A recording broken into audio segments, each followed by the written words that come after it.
Hey guys, so for this week's assignment, we are sharing some educational technology resources that we can use in our classroom. I will be covering mine one by one and sharing the details right after that. And if I'm looking down, it's because I wrote down some notes so I don't forget to say anything. So without further delay, my first one is Quizlet. Now Quizlet can be used for several classes, like several subjects, but I chose to do history because when I was in college, that's the one I used it for most of the time because I'm just really bad at history.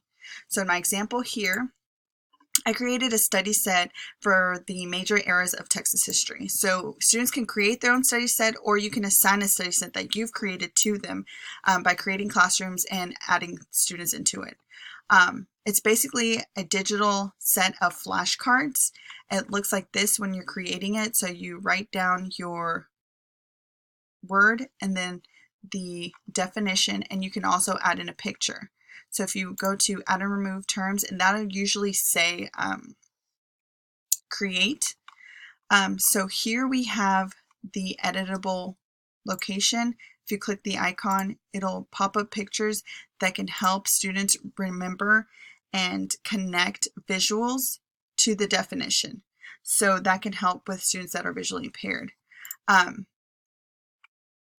It also has the ability to change languages. So if you have ELLs, they can change it into their own language. That way they can definitely understand the definition of the vocabulary word. For students that have hearing impairments, Quizlet can actually read the word in definition. Natural Texas and its people. Before Europeans arrived in Texas, American Indians lived in the region. They built complex societies in many parts of the state. Right.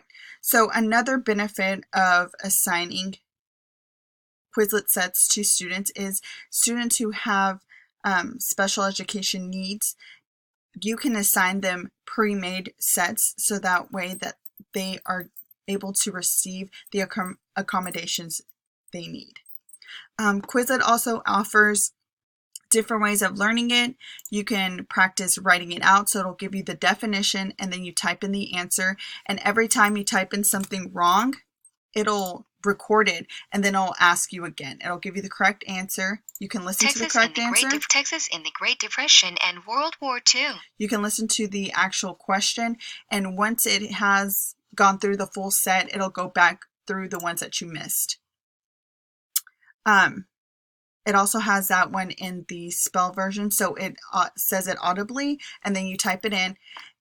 It has ways to play, so a matching game and a gravity game where the definitions are asteroids,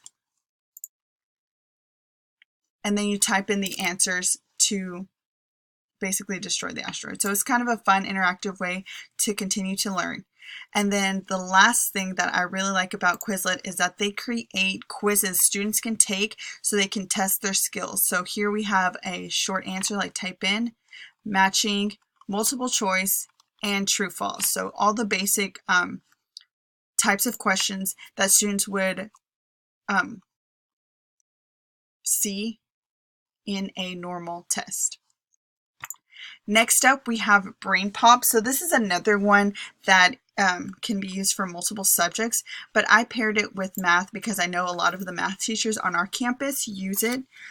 Brain Pop is really, really cool because it has a bunch of different units, and teachers can assign these units to students.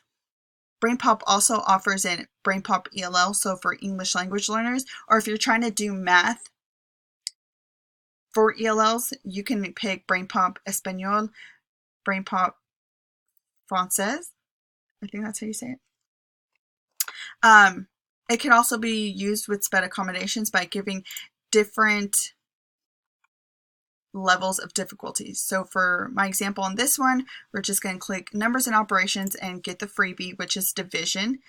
Brain Pop offers a little movie which comes with subtitles, so students that are hearing impaired can still watch the video and get the full effect, and students that are hearing impaired still get the benefits of watching it. Brain Pop also has quizzes that students can take. And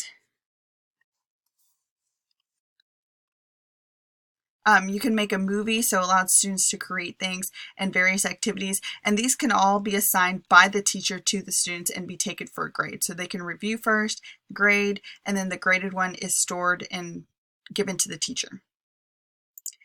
Next up, we have Autodesk. Autodesk is something that's really, really cool. I've never heard of it until now, but it's basically a free software. So it's culturally relevant. I've been missing the cultural relevance in all of this. So this one is culturally relevant because it is a free software, and it says that it provides students, engineering and designers grade approach to 3D printing and designing. It's really, really cool. You can basically design your own object, and if your school is compatible with the 3D printer, it can be 3D printed. It has lesson plans, so teachers can literally download programs and assign it to students. Also throughout the website, it just has a bunch of different learners. So here we saw some men, some women in STEM, which is always really, really good. They look like they're culturally diverse. And I think a reason why students might really enjoy Autodesk specifically is because they have competitions that they can compete in by using this program. So I didn't really find how SPED is targeted. SPED students are targeted, but ELL students can convert basically anything on this website into their home language and still get the same benefits from it. So just circling back, BrainPop has this robot that's basically their spokesperson, and I think it's culturally relevant because it's gender neutral. It kind of encompasses a lot of people, and then they put him in different situations where he is seen with different people. So policewoman, a man, and Quizlet is basically created by the user, and I think it's culturally rare or culturally relevant because it has so many different languages. And I mean, most of the pictures here are advertisement or pictures that you would associate with the term. Next up is Duolingo. Duolingo is something I use in my personal life just to perfect my Spanish because as the saying goes, if you don't use it, you lose it. And I feel like that's very, very relevant. Duolingo also has, I paired this with obviously foreign languages, but Duolingo has this small video. I'm going to play only a few seconds of it, and it kind of tells you everything that it offers. Bite-sized skills that feel like games. You lose a life when you get something wrong, and you earn points when you complete a lesson. Duolingo teaches you to read, write, listen, and speak, and it's extremely effective.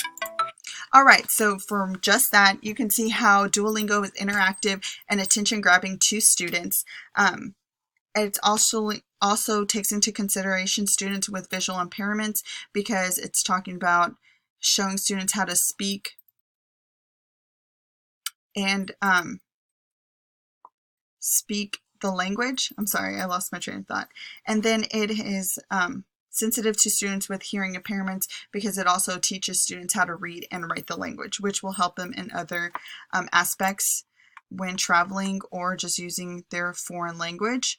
I think Duolingo is culturally relevant because their spokesperson is a green little birdie, and as you can see, all the cartoon people here are of different ethnic backgrounds, a girl, different colored hair, so I think they did a pretty good job of encompassing that, as well as you can change the site to various languages. And last but not least is Fast Forward. And Fast Forward is a program that we actually have in our campus. And I always hear the English teachers talking about it, but I never looked into it that much. But it's actually for reading. So Fast Forward is a reading program that basically allows students to take an assessment and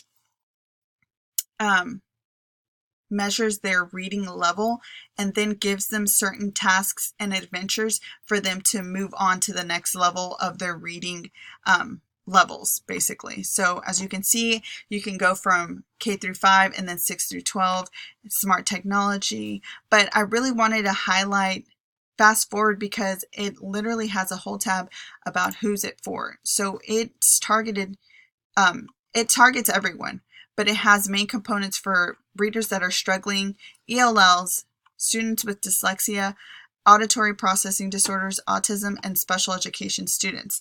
And I feel like this has been the most encompassing as far as those adjustments go, but which made me feel really weird when on the first page, their homepage, they have a little testimonial of a teacher, and I'm not going to show all of it, but the teacher and the students. At the beginning of the year, I didn't like reading because I couldn't. For your future. We did a lot of research into different programs, and we all are white females, which I thought was a little weird. But then when you look into the actual snapshots of the program, you see different characters, which means to me the actual functioning Fast Forward program is culturally relevant, but I don't really feel like their website reflects that as well. All right, and those are my 5. I hope I didn't talk your ear off. But the one common factor that I did find in all of the programs that are researched, including the 5 I didn't mention from my technology chart that can be found on the Wix page, is that they don't have a lot of options for students with visual impairments. I found it really, really hard to find technology for those students. So I feel like that's something that we can still grow in technology resources for students. All right, thank you so much, and I look forward to reading your responses.